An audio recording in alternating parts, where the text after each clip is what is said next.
Aquí vemos en Colosenses 1, desde el versículo 1, una salutación. Con eso podemos recordar la salutación que le hizo a María el ángel Gabriel. Como vemos en San Lucas, que dice el ángel Gabriel a María: salve muy favorecida, bendita tú entre las mujeres. Y a ello María se turbó porque era una salutación no muy común, ¿no? Era una bendición, gloria a Dios, pero muy grandes. En el caso aquí en Colosenses, dice en una parte: a los santos y fieles hermanos en Cristo que están en Colosas, gracia y paz sean a vosotros, de Dios nuestro Padre y del Señor Jesucristo. Entonces eso también es una salutación, les habla, ¿no?, de gracia, de favor y de paz, obviamente sobreabundante, ¿no? O sea, más paz, porque ya tenían paz, porque son creyentes. Ahora, a mis hijos yo muchas veces les digo una salutación, que por ejemplo, ¿no?, es una bendición. Les digo: hijos, Dios les bendiga aún más, les den esto, en aquello, y que estén bien, ¿no? Y le doy gloria a Dios. Entonces eso tú también puedes hacer con tus hijos o con alguna persona que tú quieras hacer así. Las salutaciones son muy comunes en la palabra que está escrita.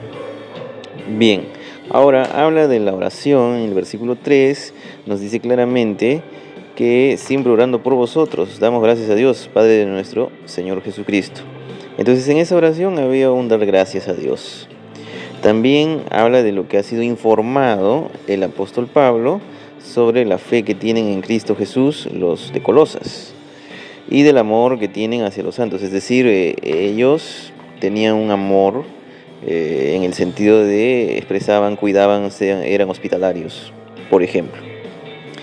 Y eso a causa de la esperanza que les está guardada en los cielos. Eso habla de la esperanza de llegar al reino de Dios. Estamos en el reino de Dios y llegaremos al reino de Dios.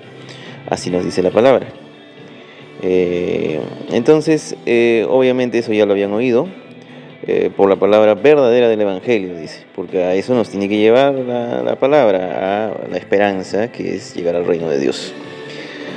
Ahora también podemos ver que ha sido predicado en todo el mundo. Dice, podemos recordar al apóstol Pablo diciendo que esto por él y por otros ha sido predicado a todo el mundo. ¿Qué cosa? El Evangelio. Y ese Evangelio lleva fruto y crece en ustedes, les está diciendo ahí a los de Colosas, desde el día que oyeron y conocieron la gracia de Dios en verdad, es decir, la salvación. Ahora, luego en el 7 dice: como lo habéis aprendido de Epafras, nuestro consiervo amado. Era consiervo, dice, y es un fiel ministro de Cristo para vosotros. Es decir, ¿quién ministraba a la iglesia de Colosas? Epafras. Ahí tienes una respuesta cuando te digan quién era el ministro allí en Colosas. En el versículo 8 dice claramente: quien también nos ha declarado vuestro amor en el Espíritu. ¿Quién? Epafras es el que declaró.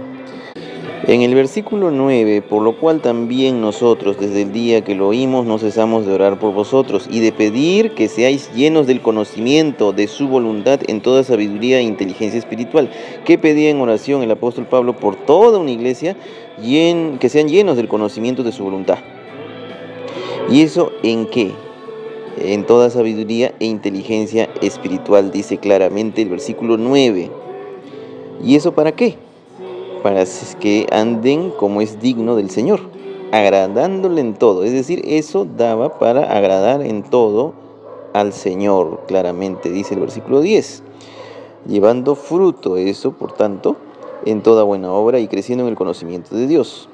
Entonces así dice, y el 11 dice: fortalecidos con todo poder, conforme a la potencia de su gloria, para toda paciencia y longanimidad. Es decir, había ahí un estar fortalecidos y conforme a la potencia de su gloria. ¿Y eso para qué? Paciencia y longanimidad. Y dice, ojo, toda paciencia y longanimidad.